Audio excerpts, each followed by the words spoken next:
ছোট্ট সোনামণিরা, আজকে আমরা শিখব গ্রামের 10টি বাহনের নাম বাংলায় আর ইংরেজিতে।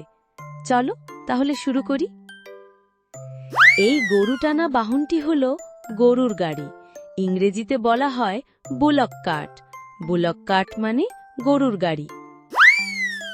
এই ঘোড়া টানা চমৎকার বাহনটি হল ঘোড়ার গাড়ি। ইংরেজিতে বলা হয় হর্স ক্যারেজ। হর্স ক্যারেজ মানে ঘোড়ার গাড়ি।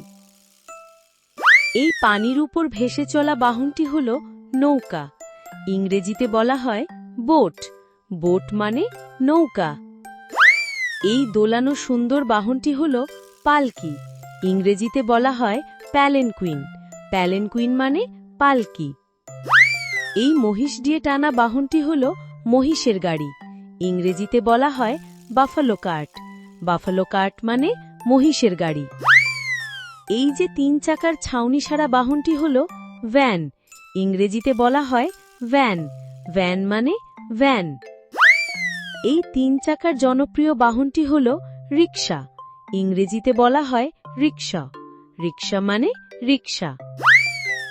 এই ব্যাটারি চালিত 3 চাকার বাহনটি হল ইজি বাইক। ইংরেজিতে বলা হয় ইজি বাইক। ইজি বাইক মানে ইজি বাইক। এই 2 চাকার গতিময় বাহনটি হল মোটর সাইকেল। ইংরেজিতে বলা হয় মোটর সাইকেল। মোটর সাইকেল মানে মোটর সাইকেল। এই চওড়া শব্দ করা গাড়িটা হল নসিমন। ইংরেজিতে বলা হয় নসিমন। নসিমন মানে নসিমন। আবার দেখা হবে পরের ভিডিওতে। ততক্ষণে ভালো থেকো। টাটা।